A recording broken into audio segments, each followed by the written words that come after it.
Goeienaand broers en susters, ons groet julle weer in die naam van ons Here Jesus Christus. Ons is weer dankbaar om 'n paneelbespreking te hê. Hier saam my broer De Wet, pastoor van Eagle Ministry Tabernacle.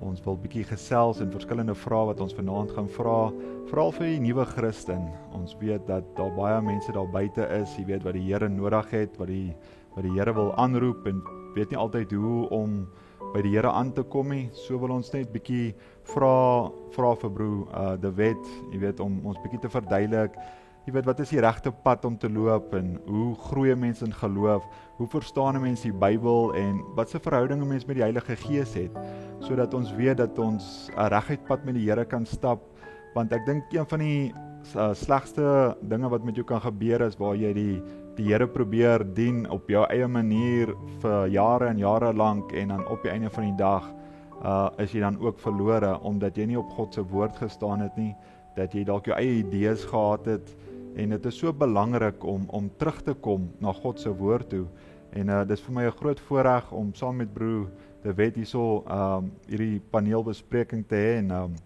ons wil net vir hom welkom sê vanaand hierso, en ons wil dankie sê vir wat hy doen en wat hy beteken vir die bediening van Jesus Christus, en ons wil net vir hom net hallo sê en 'n paar woorde dalk ons voor ons die vrae begin vra, en dan kan ons begin. Ja, dankie broer Don.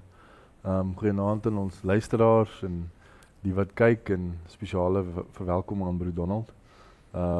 Ja, ons het 'n spesiale band gebou die laaste paar weke wat ons die dienste saam doen, en saam om die sondaars te bereik al buite, en ek weet 'n mens praat altyd van sondaars, maar ons weet dat ons is almal sondaars gered deur die genade van ons Here Jesus Christus. So 'n voorreg vir ons om weer vanaand net 'n bietjie saam met julle te gesels, en natuurlik ook wil ons julle aanmoedig om julle kommentare te los in die chat opsie, en net enige vrae wat julle het, net vir ons daar in te sit. Dit sal ons natuurlik help vir beter jy weet, net om beter te verstaan wat se vrae julle daar buite het, en ons kan 'n sessie doen op dit. So broer Donald gaan vir ons vertel wat se vrae het ons al ingekry, en ook dis nie noodwendig net die vrae wat op YouTube inkom, en dis ook WhatsApp vrae en kontakte wat gemaak is ensovoorts. So julle is welkom ons te kontak ook, maar ek dink dat ons sodat ons kan wegspring, broer Donald, as jy nie omgee om ons vir ons te sê waaroor praat ons vanaand en wat die vraag is, nee. Nee, is reg, dankie broer De Wet. Ja, ek dink is baie belangrik, jy weet, die vraag wat ons vanaand gaan vra is baie, jy weet, met jou loop met Jesus Christus en waar om te begin. En die eerste vraag wat ek vir broer De Wet wil vra is, jy weet, dat ons net kan sien, jy weet, daar, ons weet wie is Jesus Christus? Hoekom praat al die verskillende gemeentes oor Jesus Christus? Waar kom hy vandaan? Was hy 'n profeet? Is hy 'n seun van God? Hoekom moes hy gekom het? Hoekom moes hy gesterf het? Hoekom moes hy op 'n kruis gehang het? So as 'n ongelowige op buite, jy weet, en hulle hoor, jy weet, iemand preek van Jesus Christus en dat hy verlossing gee en hy gee genesing, as broer vir ons kan verduidelik, jy weet, wie is Jesus Christus? Wat beteken Jesus Christus vir ons vandag as gelowiges en die pad wat ons met hom loop? Ja, so ek dink dit is 'n goeie vraag veral vir iemand wat 'n nuwe Christen is, en natuurlik, jy weet, met onsself kyk na die wat glad nie in Christus glo nie. Ek dink daar's 'n groot tendens daar buite dat mense sal sê, wel, jy weet, as ek nou Christen is, jy weet, wie moet ek nou loof en dien en prys? Is dit nou God of is dit nou Christus? En dan, jy weet, die persoon wat dan nou nog 'n klein bietjie nuut is, sal dan ook nog sê, maar is dit nou die Heilige Gees?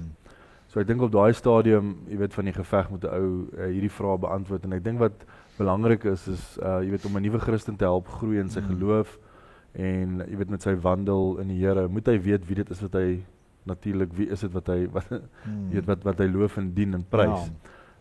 Wat sou het gehelp het 'n ou gaan nou en jy begin iets te loof en te prys, maar jy weet nie wie dit is nie.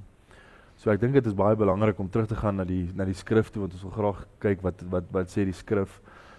So ek wil Johannes 1 vers 1 tot 14 lees.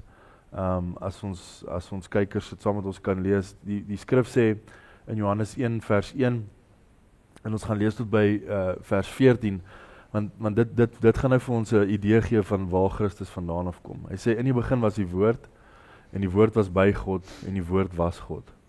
So hier is 'n samestelling van twee baie groot wesens wat ons hier sien. Die eerste een is God homself, en die tweede een is die woord. En hy sê, hy was in die begin by God. En alle dinge het deur hom ontstaan, en sonder hom het nie een ding ontstaan wat ontstaan het nie. In hom was lewe, en die lewe was die lig van die mense. En die lig skyn in die duisternis, en die duisternis het dit nie oorweldig nie. Daar was 'n man van God gestuur wie se naam Johannes was. Hy het gekom om te getuig, om van die lig te getuig, sodat almal deur hom sou glo. Hy was nie die lig nie, maar hy moes van die lig getuig. Ek dink hier is 'n baie belangrike skrif in die hele Bybel, want dit is belangrik om te weet dat ons nie 'n profeet jy weet moet oplig en dat ons moet sê okay, jy weet hierdie is die persoon wat ons nou moet loof en prys nie, hierdie is die persoon wat ons moet aanbid nie. Ons moet altyd God aanbid. Maar ons wil kom by die punt waar ons sê wie is Christus. So ons sien hier dat Johannes maak dit baie duidelik dat jy weet dat hy is nie daai lig nie, maar dat hy gekom het om daai lig te verkondig. Vers 8 sê hy was nie die lig nie, maar hy moes van die lig getuig. Die wragtige lig wat elke mens verlig was wat aankom in die wêreld. Hy was in die wêreld en die wêreld het deur hom ontstaan en die wêreld het hom nie geken nie. So hy het die wêreld geskep, maar die wêreld het hom nie geken nie. En hy het na sy eie eiendom gekom en sy eie mense het hom nie aangeneem nie.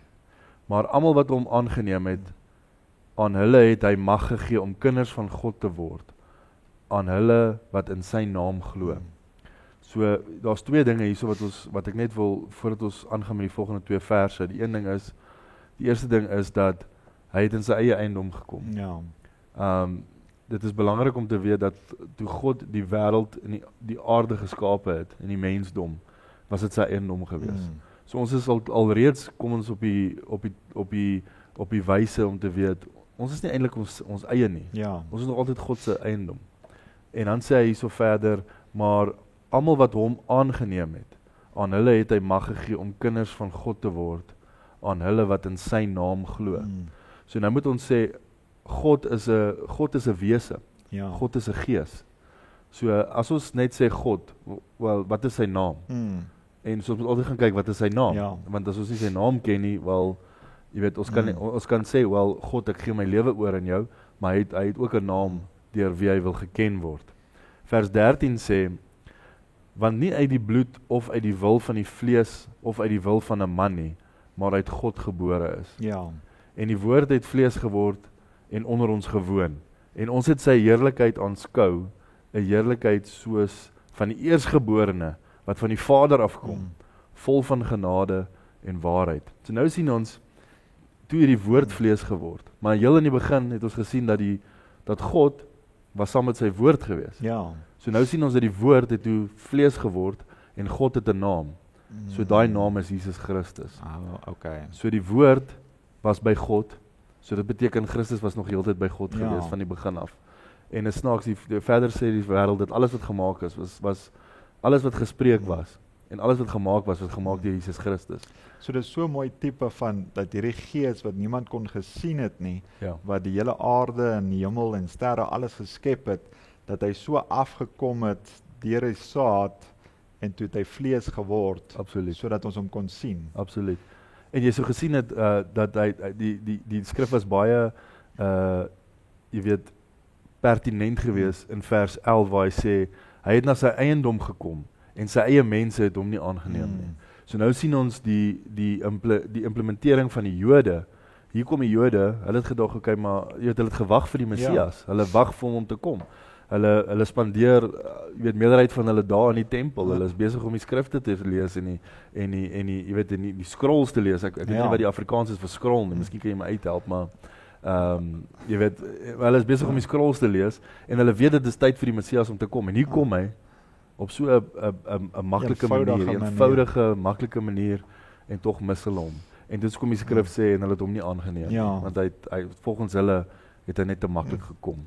ek dink baie keer kom die Here so eenvoudig in 'n mens se lewe dat ons hom miskyk en nie weet, jy weet, waar ons aangaan en ons doen iets en die Here, of jy bid en jy vra vir 'n sekere ding en die Here doen dit vir jou so in 'n maklike manier en jy kyk dit heeltemal mis partykeer. Absoluut. Jy weet, en dit wys jou net ook en hoe wonderlik die skrif is dat die Here in so 'n eenvoudige manier gekom het. En ewen vir Johannes, as jy in 'n Maleagi gaan lees oor Maleagi oor Johannes, hoe hierdie profeet moes gekom het, Ja, en so baie mense het hom misgekyk, en hier kom 'n man uit die wildernis uit, absoluut.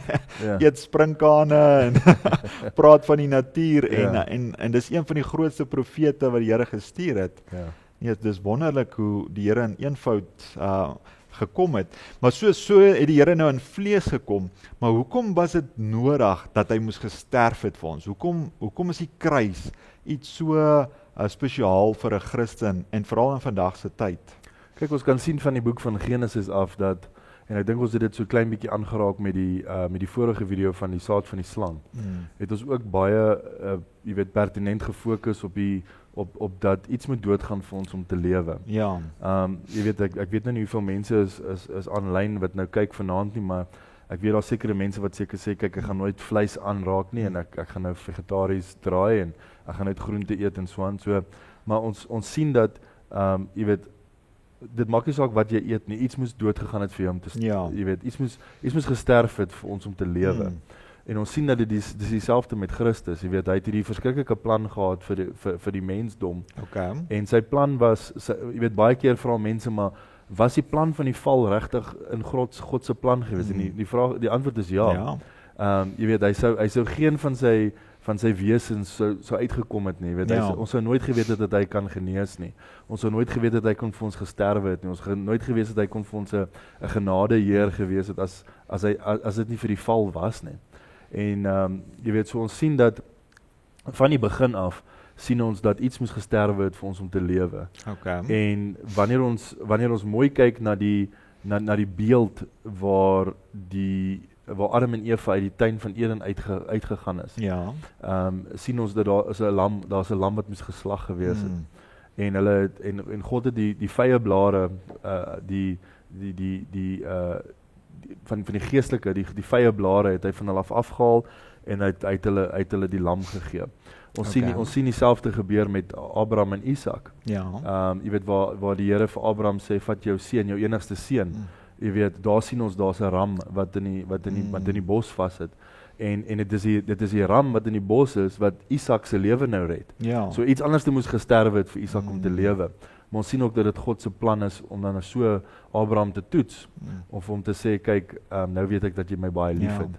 Is dit ook 'n manier waar die Here in die wet ingestel het dat met die kinders van Israel, die Israeliete, dat hulle ook 'n lam moes gebring het, jy weet, en geoffer het op 'n gereelde basis, op 'n jaarlikse basis. O ja. Jy weet, vir hulle sondes, is dit dan 'n tipe van dit? O, absoluut. So ons sien wanneer God dan aan Moses toe kom en hy lê die tabernakel nou baie mooi uit en hy sê vir hom, kyk, dit is wat ek wil hê jy moet bou en jy weet, soveel el moet die voorhangsel wees en soveel el moet die tabernakel wees en jy weet die heilige van heiliges ensovoorts.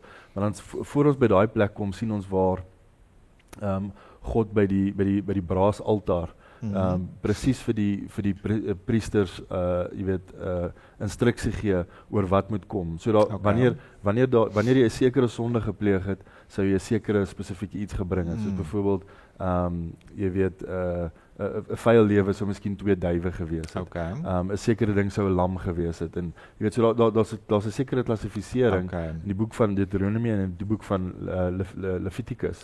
Waar dit baie mooi uiteensit en sê, kyk, dit is wat ek wil hê julle moet doen. Sekere kategorieë met soveel en dan baie keer sal hy sê bring 2 pare, soos 2 pare duwe.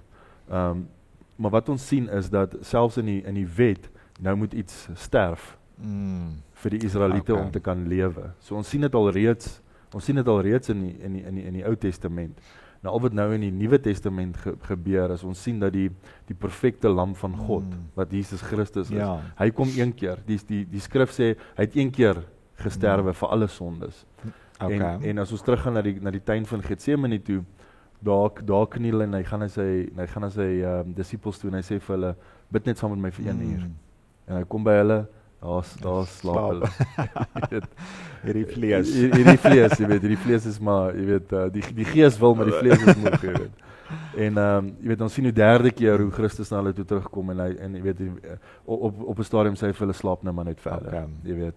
En ons sien dat vir die eerste keer in die geskiedenis van mens, sweet hy bloed daai aand. En hy stort bloed, want hy moes elke sonde deurgaan in sy eie vlees. My sonde, jou sonde, elke kykaar, soos, jy weet, almal wat kyk vanaand, jy weet, elkeen se sonde, die sonde vir die hele wêreld, sodat hy die gesalfde lam van God kon gewees het, wat die sondes van die wêreld weggevat het. So, Christus moes gesterwe het, sodat ek en jy kan lewe vandag. So mooi. En as jy weet, ek het een keer gehoor iemand sê, dat, jy weet, 1 druppel bloed, en ek dink daaroor, broedaan, 1 druppel bloed van Christus, sou die hele wêreld kon red. Jy weet, so wat se rykheid, wat se krag het dit. Krag het daai bloed nie in hom gehad nie, weet. Dis amper soos hierdie mooi skrif in Romeine 5, vers 5, wat so saam met jou boodskap gaan, broeder Wet, waar sê, en die hoop is teleurstel ons nie, omdat die liefde van God in ons harte uitgegiet is deur die Heilige Gees wat aan ons gegee is. Want terwyl ons nog swak was, het Christus op die regte tyd vir die goddelose gesterf. Want skaars sal iemand vir die regverdige sterf, miskien sal iemand vir die goeie sterf, maar God bewys sy liefde tot ons daarin, dat Christus vir ons gesterf het toe ons nog sondaars was. Sure.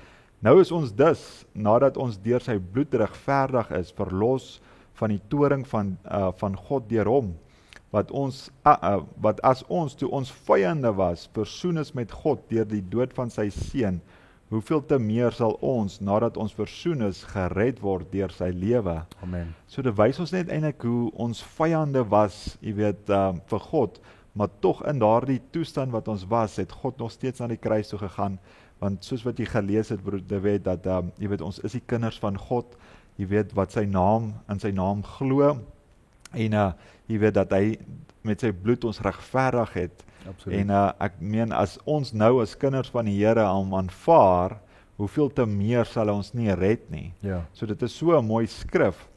Maar nou om 'n volgende vraag te vra, broeder Wet, so jy weet, so as 'n mens nou by 'n diens was of by 'n verskillende gemeente en daar was 'n prediker, 'n evangelis en hy preek hard en hy praat met jou hart, dan is daar baie keer gesê, jy weet dat 'n mens gedoop moet word. Jy weet dat dit 'n proses is van 'n Christen dat hy moet gedoop word. Maar wat beteken om gedoop te word? Jy weet, waar wys die Bybel dat 'n mens moet gedoop word en is dit geestelik, is dit simbolies, is dit iets wat met jou hart gebeur dat jy gaan? As jy bietjie vir ons kan meer verduidelik, jy weet, wat is die proses nadat as iemand homself bekeer? Jy weet, ek wil vir Christus lewe, ek wil my lewe omdraai, ek wil 'n ander besluit maak. Is dit belangrik om gedoop te word? En dan sal ons dit van daar af vat, hoe om te sien, jy weet, wat beteken dit om gedoop te word? Ja, ek wil sê dat die grootste besluit wat jy in jou geestelike lewe gaan maak, jou Christelike stap met die Here, is om gedoop te word. Ek dink dit is, ek wil dit net heel eers sê, dit sal heel waarskynlik die grootste besluit is wat jy in jou geestelike stap sal maak as 'n nuwe Christen. Ek het al baie gehoor, ek wil net onderskeid maak tussen twee verskillende dope, wat ek nou baie in my bediening gehoor het, mense van praat, en dis die klein doop en die groot doop. Ja. Nou, ek wil net vir ons luisteraars dit baie duidelik stel daar buite, dat daar is nie so iets soos 'n klein doop nie. En ek weet daar jy weet, party mense se rughare gaan regop staan, want hulle was klein doop gewees. Ek sê nie daar's enigiets fout met klein doop nie, maar die skrif het nog nooit enige verwysing gemaak na 'n klein doop nie. Christus, die disippels sê vir die kinders, jy weet, die kinders wil na Christus toe gaan en hy sê vir hulle, ek vermaan julle dat julle die kleintjies aan my afhou, dat hulle dan eerder na my toe kom. En hy het sy hande op hulle gelê en vir hulle gebid. Jy weet, en daar sien ons dadelik dat dit is Christus dit is sy wense gewees is om die klein kinders in te seën. So jy weet, veral hier waar ons is en die geloof wat ons volg, en natuurlik kan ons dit alles terugverwys na die skrif toe, is dit belangrik om te weet dat jy weet, daar is nie so iets soos 'n klein doop nie. Want dit is amper soos wat 'n mens video's en goeie sien van in 'n gemeente en dan vat hulle die kind en dan druk hulle sy kop so in die water. Ja. So jy sê dit is glad nie skriftuurlik nie. Kyk, ons sien dit nêrens in die skrif nie. Okay. En jy weet ek kan enigiemand vra om vir my daai skrif te bring. Ja. Jy weet ons sien dit nie in die skrif dat ons moet klein doop nie. En stellig ook is die volgende ding 'n probleem, is mense kom dan tot op die ouderdom van wysheid. Okay. En van jy weet hulle kom nou tot op die punt waar hulle besef dat hulle sondig. Ja. En dan probeer hulle nou jy weet op dieselfde tyd nou terugverwys na 'n klein doop toe. Dan sê hulle maar ek het my hart vir God gegee toe ek pasgebore babatjie was. Okay, maar nou het jy tot die ouderdom gekom van insig. Ja. En ek dink wat belangrik is saam met daai insig kom maar ook verantwoordelikhede en saam met daai verantwoordelikhede kan jy nou regtig jou lewe oorgee aan die Here. Ja. En dis hoekom die seëning so jy weet die inseëning van 'n kleintjie so groot verskil is met betrekking tot klein doop versus jy weet groot doop. Ja. So ek sal sê groot doop is die belangrikste deel. En ons sal sien in Romeine sê ons hierso dat Romeine 6 vers 3 sê die skrif, of weet julle nie dat ons almal wat in Christus Jesus gedoop is, in sy doop gedoop is nie? Ons is dus saam met hom begrawe deur die doop in die dood. Ja. Met ander woorde, wanneer jy deur die doop gaan, is dit eintlik die dag wat jy sterwe. Okay. Want as ons wil saam met Christus rein, wat is rein in Afrikaans? Saam om regeer. Regeer. As ons saam met hom regeer, moet ons saam met hom kan sterwe. Ja. Want wat sou dit vir ons beteken dat ons net saam met hom regeer, maar ons het nooit saam met hom gesterwe nie. So die sterwe van die ou man moet kom met die doop. Okay. Jy lê die ou man neer in die water en die nuwe man kom op. So dis simbolies van dat soos wat iemand wat sterwe en dan kom hy soos 'n nuwe mens op. Absoluut. So sal jy dan sê ook met die groot doop dat jy so dit is nie net van 'n water wat 'n mens moet sprinkel nie, maar 'n onderdompeling van water. Ja. En jy weet daar is baie dope daar buite, maar die skrif verwys in Handelinge 2 vers 36, 37 en 38 verwys dit regtig na die eerste die regte doop en dit is in die naam van ons Here Jesus Christus. Okay. So jy weet ek verstaan dat daar's baie denominasiekerke daar buite wat doop in die naam van die Vader en dan doop hulle in die naam van die Seun en dan doop hulle in die naam van die Heilige Gees. Okay. Maar ons kan vinnig na Matteus toe gaan 28. Miskien kan jy hom vir ons lees daar Brudon, dan kan ons net die vraag verder vat. Ek moet hom net hierso gou vinnig kry. Ek het hier 28, Matteus 28. Ek kom net gou hierso vind.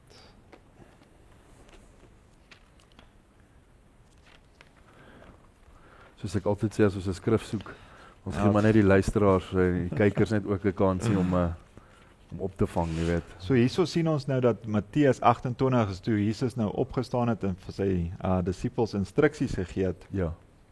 So van watse vers moet ek aflees? 28 vers 17. Van 17. En toe hulle hom sien, het hulle hom aanbid, maar sommige het getwyfel. En Jesus het nader gekom en met hulle gespreek en gesê: "Aan my is gegee alle mag in die hemel en op aarde." Ek dink dit is ook so 'n belangrike skrif om te weet dat Jesus Christus al die mag het in die hemel en op die aarde. Korrek. Gaan dan heen, maak disippels van al die nasies en doop hulle in die naam van die Vader en die Seun en die Heilige Gees en leer hulle om alles te onderhou wat ek julle beveel het. En kyk, ek is met julle al die dae tot aan die volëinding van die wêreld. Amen. Amen. So ons kan sien eintlik hierso sê die Here vir ons en vir sy disippels, jy weet dat hulle moet uitgaan en hulle moet wat hy vir hulle sê, wat hy hulle beveel het, moet hulle onderhou. Maar hier sê hy vir hulle, gaan doop in die naam van die Vader en die Seun en die Heilige Gees. Is dit dan verkeerd as 'n mens geonderdompel word in daardie name? Dit is absoluut verkeerd. Want ons sien hierso twee goed. Toe die disippels na Jesus na Christus toe kom en hulle vra vir hom, hulle sê wie sê julle is ek? Jy weet, en Johannes Petrus, of Petrus kom na hom toe, en sê, wel, U is die Christus, die seun van die Heilige God. En hy sê vir hom, geseënd is jy, want vlees en bloed het hierdie nie aan jou geopenbaar nie, maar my Vader wat in die hemel is. Okay. So nou sien ons dat Petrus het die sleutel van die hemel en die aarde. Ja. Reg, hy kry die sleutel van die kerk. Okay. So Petrus kry, ons almal stem saam, hy kry die sleutel. Ja. Okay. So nou sien ons dat Christus kom na die opstanding, kom hy na hulle toe en hy sê, laat doop julle in die naam van die Vader, van die Seun en van die Heilige Gees. Okay. Eerste ding wat ons daar moet na kyk, is hy sê nie name nie. Hy sê nie name nie, Ja. hy sê naam. Okay. So wanneer hy sê naam, hoekom doop ons dan in die naam van die Vader, in die naam van die Seun en in die naam van die Heilige Gees? Ja. So as ons kan kyk na, wat is die naam dan? Okay. So my naam is De Wet, Ja. maar ek is ook 'n seun en ek is ook 'n mens. En is ook 'n vader. En ek is ook 'n vader, want ek het ook my eie kind. So nou moet 'n ou kyk na die na as hy sê dan in die naam. So as jy na my toe kom en jy sê vir my en jy sê net vir my seun. Wel daar's baie seuns. Ons Ja. jy weet wie gaan jou antwoord in 'n groep mans? Ja. As jy seun, wel almal is Steek seuns. almal hulle hande op. Jy weet, ja. Hulle gaan dalk dink daar's iets fout met jou vir 'n klein rukkie, maar jy weet, so almal gaan jou kan, jy weet, en dan sê jy vader, dan draai al die oomies met die grys hare draai hulle om en hulle Steek kyk. hulle weer hande op. Jy weet, en dan gaan jy en dan as jy sê mens, wel wie gaan jou nie antwoord nie, want almal is mense. En soos die Heilige Gees, almal het 'n gees binne hulle. Almal het anders is gees. jy 'n dooie liggaam. Almal het gees. Jy weet, so ons moet besef dat daar's 'n naam wat daaraan gekoppel is. Okay. En as ons die vorige een gelees het wat hy gesê het, en Jesus het nader gekom en met hulle gespreek en gesê, aan my is gegee alle mag in die hemel en op aarde. So nou moet ons verstaan dat die naam van Jesus Christus het al die mag in die hemel en op die aarde. Okay? En dan vermaan hy hulle en dan sê hy vir hulle, laat doop julle in die naam van die Vader, die Seun en die Heilige Gees.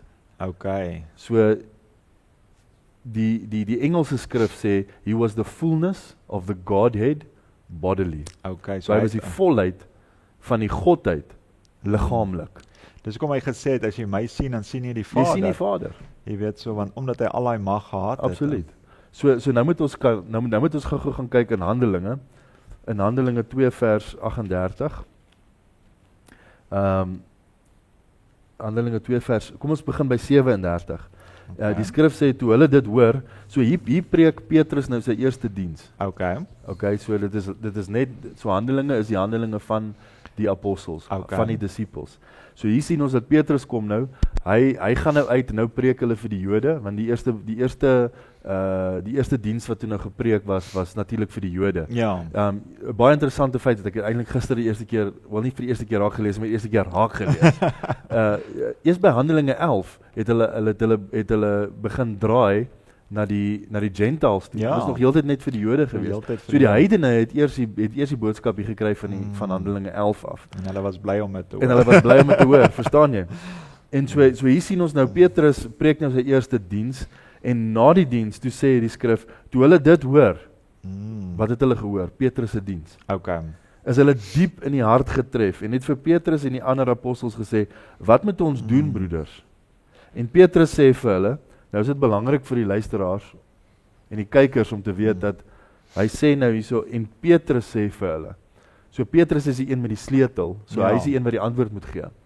En Petrus sê vir hulle, bekeer julle en laat elkeen van julle gedoop word in die naam van Jesus Christus, tot vergewing van sondes, en julle sal die gawe van die Heilige Gees ontvang. Okay. So nou sien ons dat toe Christus in Matteus 28 gesê het, laat doop julle in die naam van die Vader, die Seun en die Heilige Gees. Onthou, hy was die volheid van die Godheid liggaamlik. En sy naam is Jesus Christus. Ja. Dan sien ons nou hoe belangrik dit is dat die doop moet wees in die naam van Jesus Christus. Okay. Jy weet, as ek dit vir nuwe mense altyd verduidelik, kom ons sê, wat is jou favourite tert, broer Donald? Waarvan nou weer as jy? 'n melktert, reg. So jou vrou moet, daar's 'n sekere resep wat sy moet as sy daai melktert nou bak, dan moet sy daai spesifieke resep volg. Ja. Jy weet, Jy gaan nou nie dink dit is baie oulik as hy nou 'n stukkie broccoli daarin gooi en jy weet in 'n paar peanuts en jy weet dit gaan glad nie werk nie. Want die resep om by die melktert uit te kom moes gevolg gewees het. Die eindresultaat moet wees melktert in die yskas, jy weet, en dit moet koud ook wees, jy weet. So die belangrike ding is dat Christus kom in sy volheid en hy gee vir Petrus die sleutel van die koninkryk. Okay. Nou sê Petrus vir ons, hier is die resep. Laat doop julle in die naam van Jesus Christus. Okay. Nou sê ons nee, ons gaan 'n bietjie verander. Ons gaan 'n bietjie broccoli bygooi, ons gaan 'n bietjie die bygooi, ons gaan 'n bietjie daai bygooi.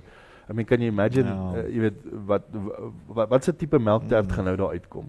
Glad nie iets wat jy eers die resultate gaan heeltemal anders te wees en ek ook soos wat jy gelees het, daar's 'n belofte wat saam met hierdie gaan. Absoluut. En dis dalk 'n vraag wat ons bietjie later gaan wat ons ook gaan vra, maar jy weet, so as 'n mens verkeerd gedoop word, jy weet, hoe gaan 'n mens dan daardie Heilige Gees ontvang?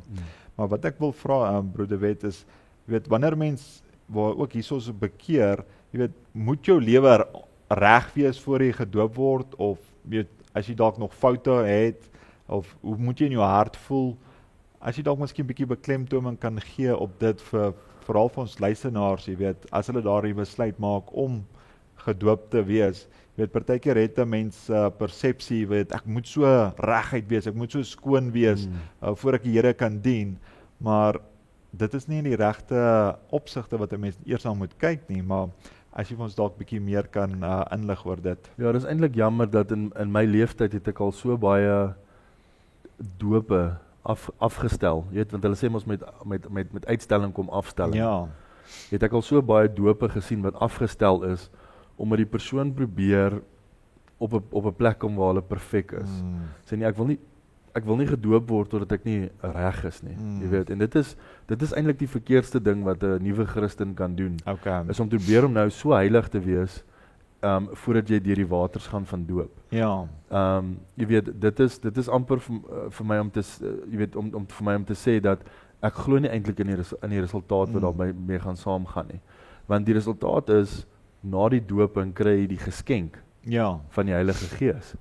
So as ek vir jou die geskenk gee van die Heilige Gees, dan sê die skrif sê, en Christus sal jou 'n nuwe gees gee en 'n nuwe hart. Ja. Jy weet, en later in die skrif sien ons dat die skrif sê nie soos 'n mens dink in sy kop nie. Hy sê soos 'n mens dink in sy hart. So is hy. Wat belangrik is. Jy weet. So saam met die doop kry jy die geskenk van die Heilige Gees. Okay. Nou hierdie is 'n waterbottel, reg? Ja. Hy is nog steeds geseël. As ons kykaars kan sien, hy is nog steeds geseël. Nou ek kan vir jou vanaand sê, broer Donald, hierdie is jou waterbottel, reg? En dan vat jy die dan sê ek vir jou, hierdie is jou geskenk. Ja. Maar om die water deel te maak van die belofte wat saam met jou is, moet jy die seël breek. Ja. Okay? En dan moet jy die propie oopmaak en jy moet eintlik van die water drink. Moet jy drink, reg? So wat dit beklemtoon is dat Christus gee vir ons die geskenk van die Heilige Gees. So na die doop is daar nog 'n verdere proses wat moet gaan. Jy moet hierdie woord vat, soos hy op Openbaring sê, hy sê vat hierdie boek en eet hom op. Ja. Jy weet? En dit sal in jou mond soet wees, maar in jou maag gaan dit bitter wees. want die bitterheid kom met die lewe wat moet verander word. Ja. Jy kry die soetheid van die woord, maar dis bitter want daar's 'n verandering wat moet kom daarbey.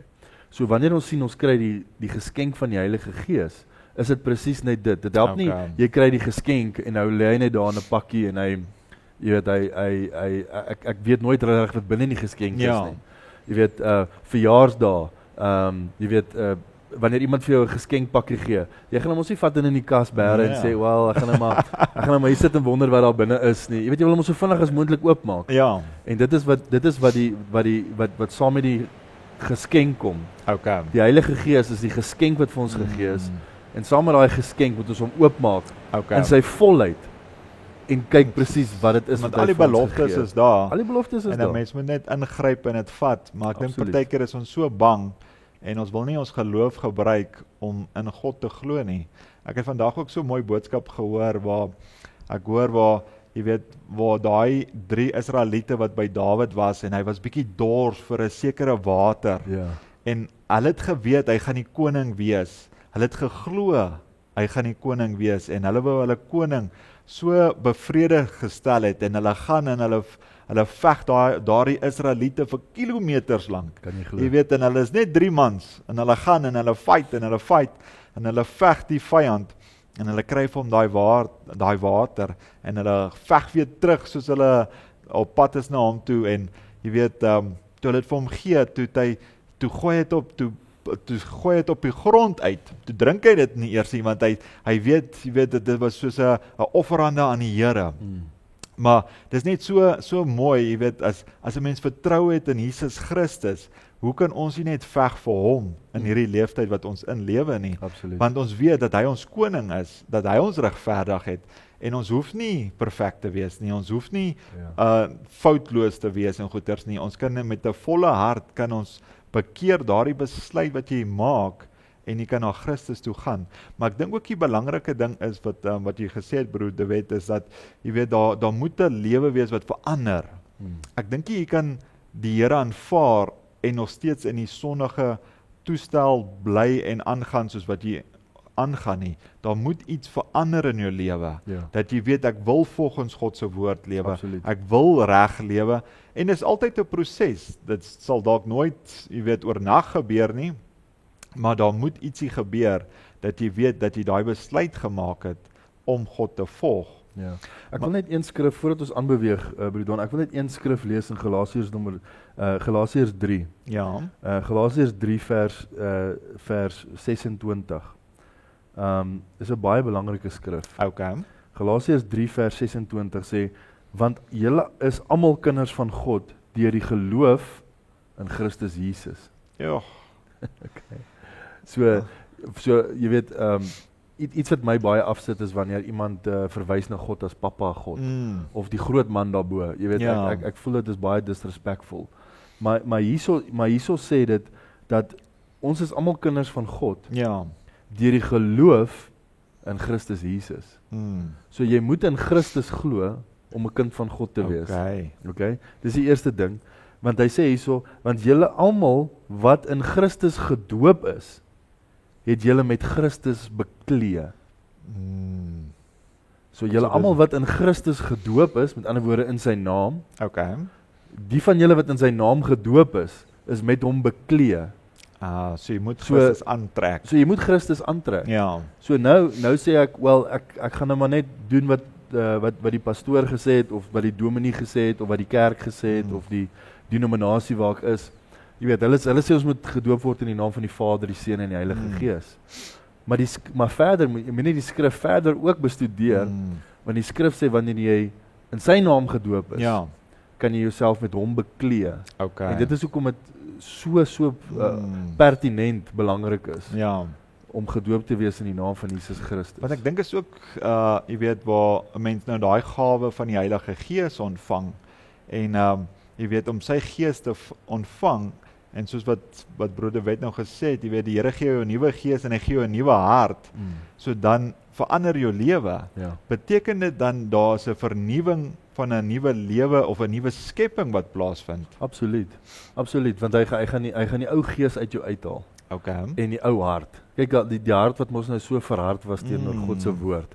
So hy haal die ou hart uit en hy gee, dit is weer eens simbolies. Hy haal die ou harde hart haal hy uit. Hy haal daai ou gees uit, daai gees wat jy weet jy wou egbreek, jy wou weggehardloop het van alles wat God vir jou beloof het. Jy weet jy wou gelaster het die hele tyd, jy wou gevloek het, jy wou gedrink het, so hy haal daai gees haal hy uit jou uit. En hy sit sy gees binne in jou. So nou sê die persoon, maar ek wil perfek gewees het toe dis hoekom ek wou gekom het na die doop toe. Want dan sê die doop niks vir jou beteken nie.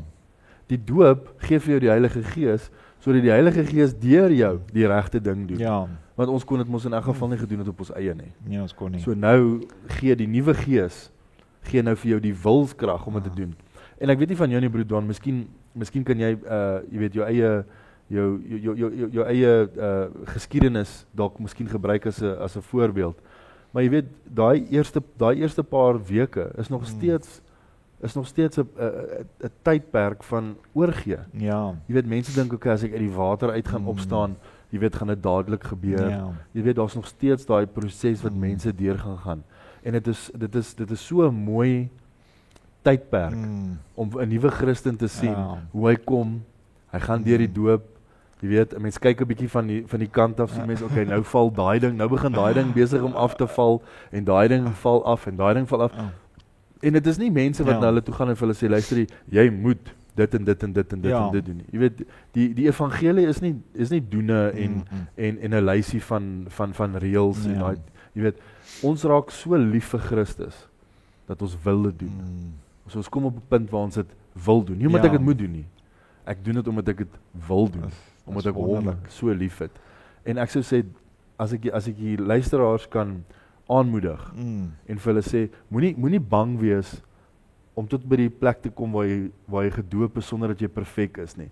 Die dooping maak jou perfek in Jesus Christus. Dit is hoekom ons moet so as jy dan daai Heilige Gees ontvang, en daar's dalk miskien 'n skrif wat jy vir ons kan lees in Handelinge vers 19, waar Paulus jy weet by ek dink is Efesiërs bygekom het, en hulle bietjie ook verduidelik het waar hulle verkeerd gedoop is.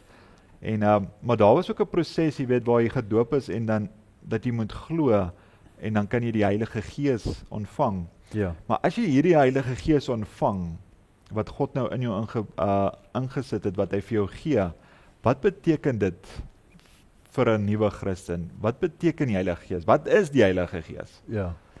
So ek dink kom ons lees hierdie skrif in Handeling 19. Vers 1, het sê, en terwyl Apollos in Korintiën was, het Paulus die boonste landstreke deurgereis in Efese gekom, en daar het hy sommige disippels gevind, en hulle gevra, het julle die Heilige Gees ontvang toe julle gelowig geword het? En hulle antwoord hom, ons het nie eers gehoor dat daar 'n Heilige Gees is nie. Jy sien, so nommer 1 vra hy vir hulle, het julle die Heilige Gees gekry vandat julle glo? Ja.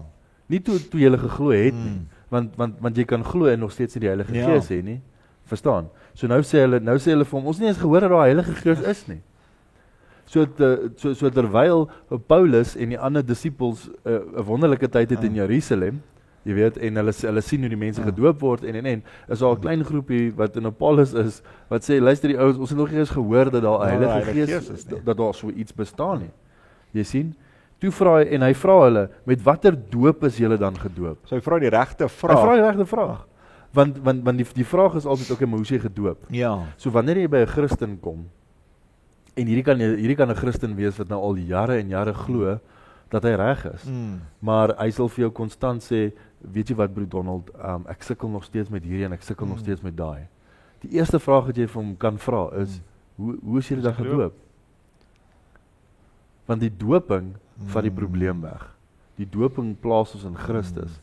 En dit klink dalk baie rooskleurig, maar dit is die absolute waarheid. Ja. In ons self, in ons vlees, kan ons nie die dinge van die wêreld weerhou nie. Ja. Want die vlees is gemaak in sonde. En die vlees is sterk. Hy is baie sterk. As jy hom gaan voer, het jy 'n probleem. Absoluut. So nou kom hulle by die punt en sê, okay, maar hoe is hulle dan gedoop gewees? Okay. Nou antwoord hulle hom. Nou hoor wat sê hulle. Maar watter doop is julle dan gedoop? En hulle antwoord met die doop van Johannes. So een van die grootste profete, want ek meen, dit sal nogal, jy weet, wonderlik wees, ek is gedoop met Johannes, jy weet, hierdie profeet wat die Here gesê, daar's nog nie 'n man wat so as hy gebore is nie. Ja. So ek sal nogal vir Paulus kon sê, maar ek is met Johannes se doping, Ja. maar tog, Ek is nou baie spesiaal. Ek het 'n balkie gekry. Jy weet, maar tog sê hy nog steeds vir hulle. Luister, hy sê, daarop sê Paulus, Johannes het met die doop van bekering gedoop. En aan die volk gesê, dat hulle moes glo in die een. Nou, as jy jou skrif oop het daar, sal jy sien dat een is met 'n hoofletter. Ja. Dit beteken die een. Nie enige een nie, die een. Jesus Christus.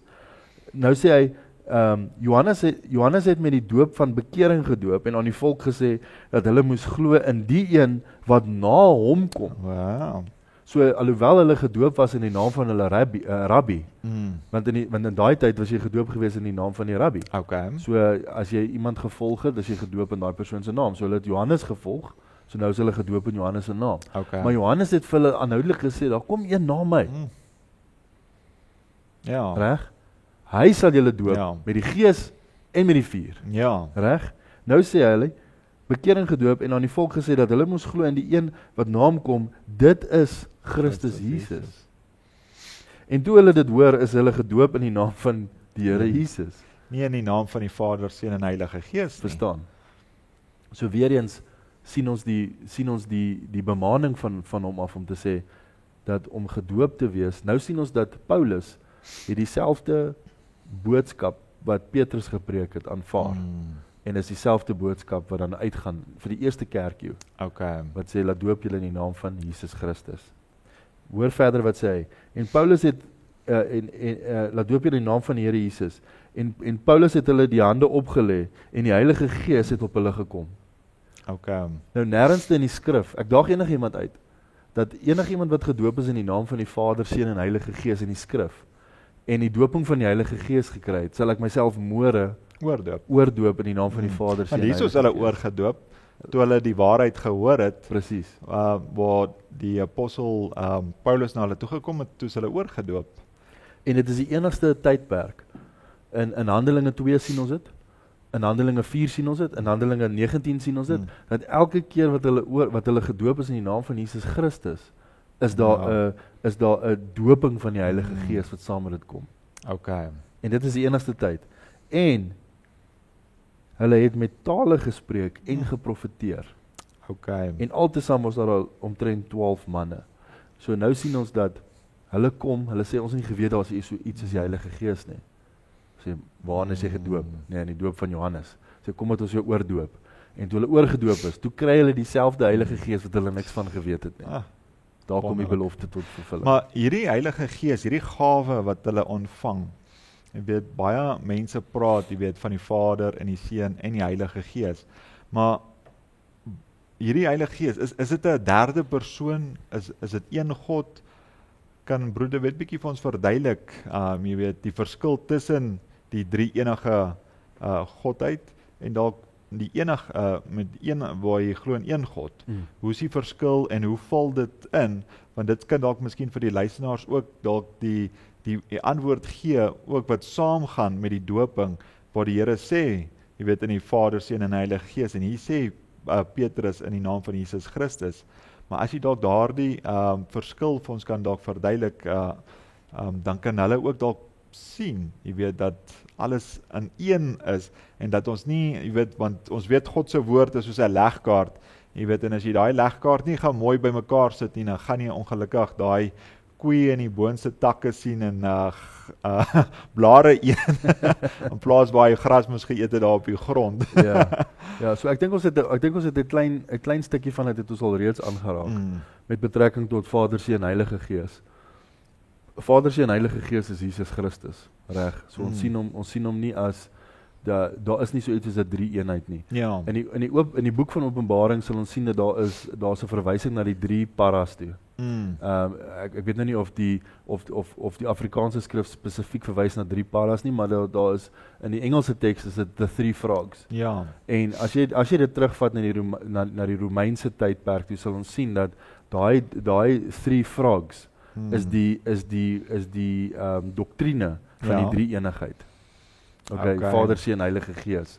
So wanneer ons sien dat daai besmetting, so hy praat eintlik van dit is 'n parasiet wat gegroei het van die eerste kerk eeu af tot en met nou die 7de kerk eeu wat die Laodicea kerk eeu is.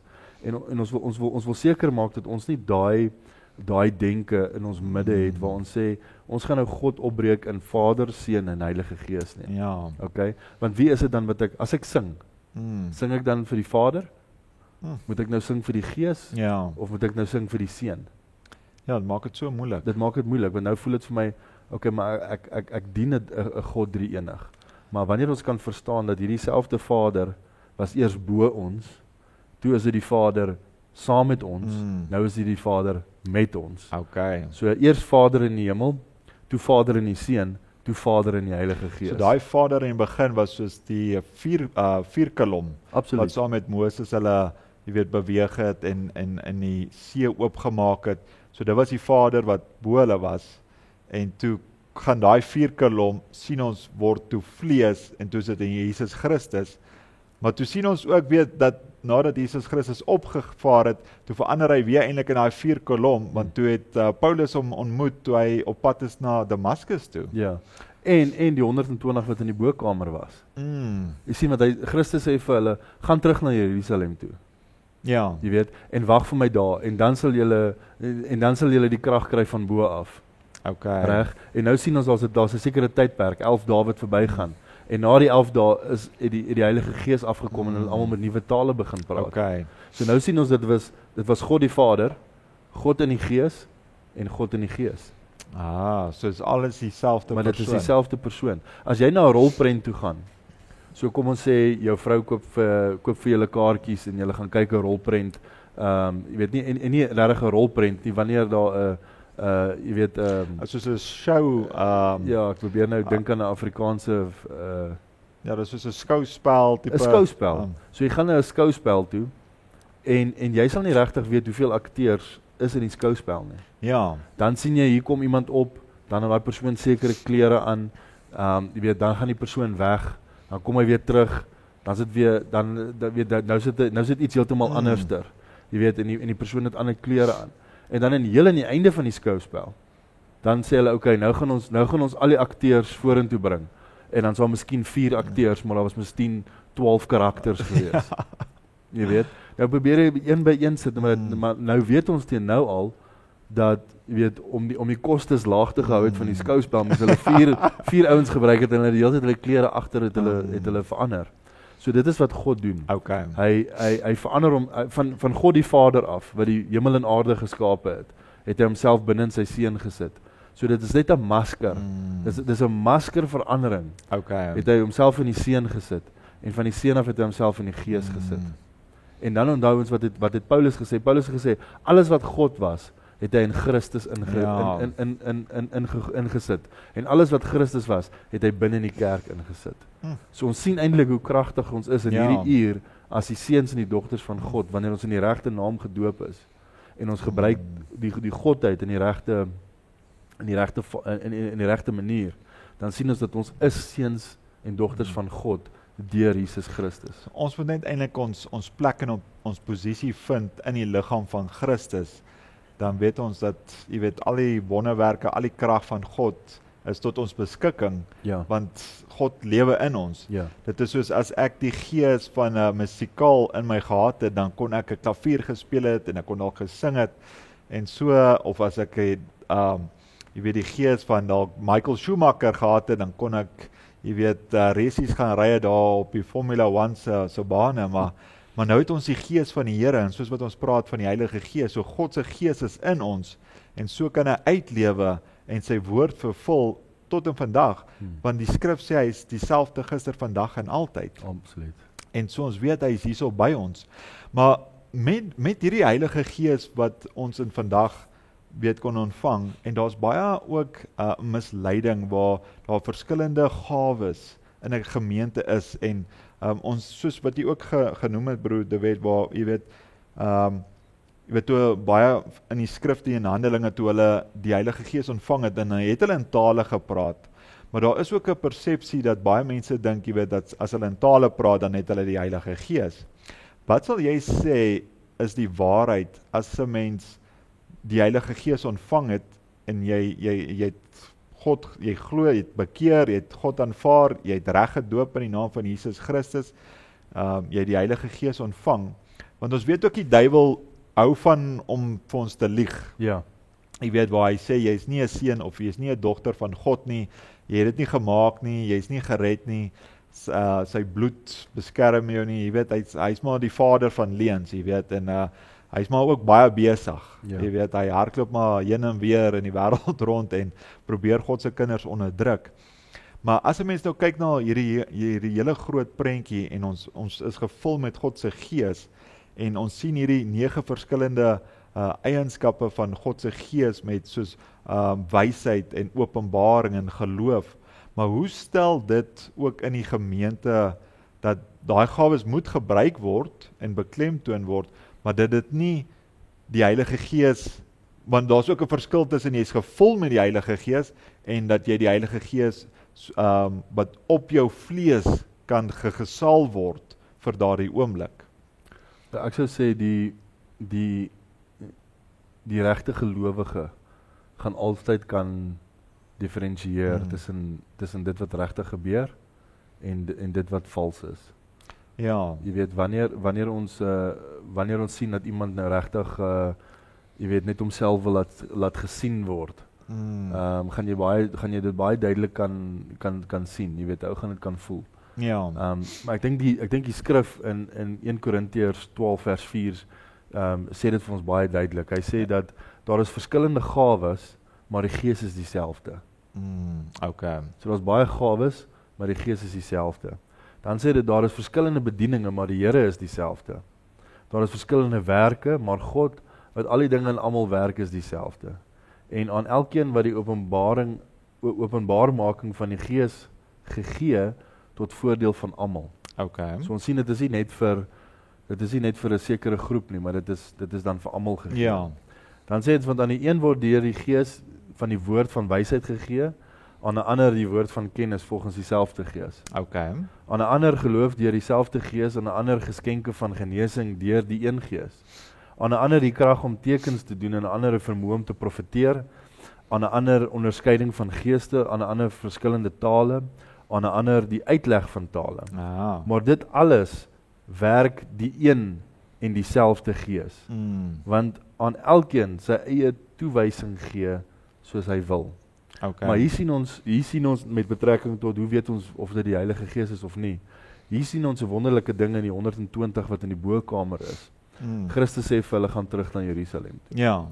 En wanneer ons sien dat dit die ware Gees van God is, dan is dit 'n ervaring wat ons almal op dieselfde tyd ervaar. Okay. Jy weet, en God is nie 'n God van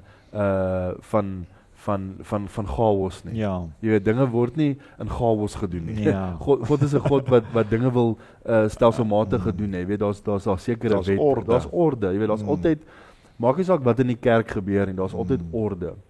En jy weet, daar's nie mense wat in mekaar vashardloop en jy weet, ek trek my baadjie uit en ek swaai hom om die mense en daar val hierdie helfte en daai helfte val hierdie kant en daai helfte, jy weet, ja, baie wanorde en chaos. Orde, jy weet. Daar's 'n sekere prediker wat aanlyn ook is, jy weet, hy laat die mense lag. Jy weet, hulle is nou gevul met die Heilige Gees, nou begin hulle te lag, en dit is regtig net, dit is eintlik godlasterlik as jy daarna gaan kyk. Jy weet, want nou as jy nou nie lag nie, dan is jy nou nie deel van die klik nie, jy weet, jy is nou nie deel van hulle groepie nie.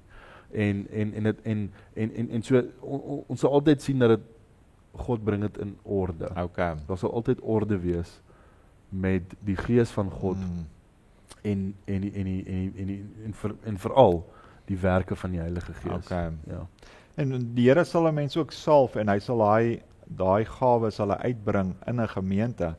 En sal jy ook dan sê dat dit eintlik baie belangrik vir jou as 'n Christen wanneer jy die Here aanvaar het en begin die Here aanbid, dat dit belangrik is om na 'n kerk toe te gaan en die bediening te support wat hulle doen om uitreikwerk te doen, en as jy self ook 'n gawe het van 'n bediening of 'n gawe van die Gees, dat jy dit kan gebruik in die gemeente.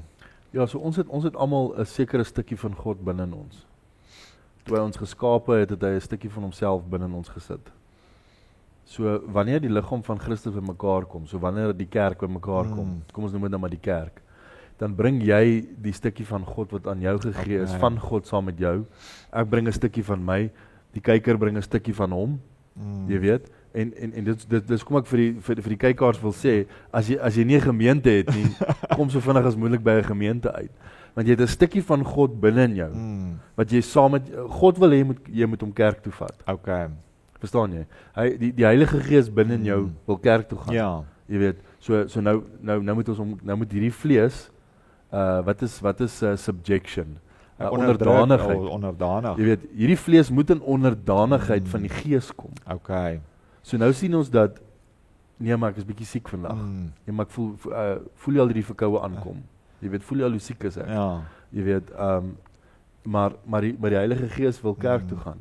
So nou sien ons dat wanneer die liggaam van Christus bymekaar kom, maak ons wanneer die mense bymekaar kom, Ja. Maak ons die liggaam van Christus.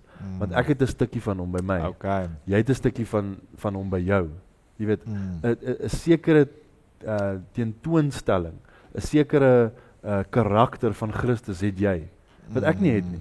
Maar wanneer ons by mekaar kom, in sy gees, en ons sing psalmsange, en ons loof en prys, en die woord kom af, wel, nou kom daai, jy weet, daai karakter van Christus begin dan nou uit te kom. En dit is ook het belangrik is, dat elke keer as, jy weet, as iemand nie kerk toe kom nie, dan voel 'n mens dit. Ja. Ek dink is ook om net in 'n eenvoudige manier, jy weet, ons Suid-Afrikaners, ons broers en susters daar buite, jy weet, ek glo almal hou om 'n lekker braai te hou, en jy weet, as jy al daai kole bymekaar het, dan is dit vuur en vlam, daai hitte is so wonderlik, maar sodra jy een van daai koletjies vat, en jy sit dit net een kant, dan begin hy koud word, en ek dink dis ook wat die duiwel like om te doen, jy weet, hy sal enigiets probeer om jou af te wyk van die kerk af, en dat jy nie moet luister na jou pastoor nie, of jy moet nie onder 'n bediening sit nie, want hy wil jou eers een kant hê, en sodra jy eers een kant het, jy weet, dan wil hy jou koud maak, en dan wil hy jou hart weer versag, en jou weer terug in sonde inbring, so dit is baie belangrik, om by die Here uit te kom, om die bediening te geniet, weet, want dit is God se gawe, wat hy verskillende mense gegee het, om jou te bedien, jy weet, waar pastore en op verskillende ampte is 'n bediening. Jy weet, is om die kinders te dien, om jou die karakter op te bou, dat jy die volle wapenrusting kan aantrek, en volle seun en dogter van God kan wees. Maar ons tyd hardloop uit, broer De Wet, en so ons het nie nog meer baie tyd nie, maar so as ons nou sien, dat, jy weet, waar ons nou verlossing vind deur Jesus Christus, deur om te aanvaar wat God vir ons gedoen het, jy weet, om op die kruis te hang, dat hy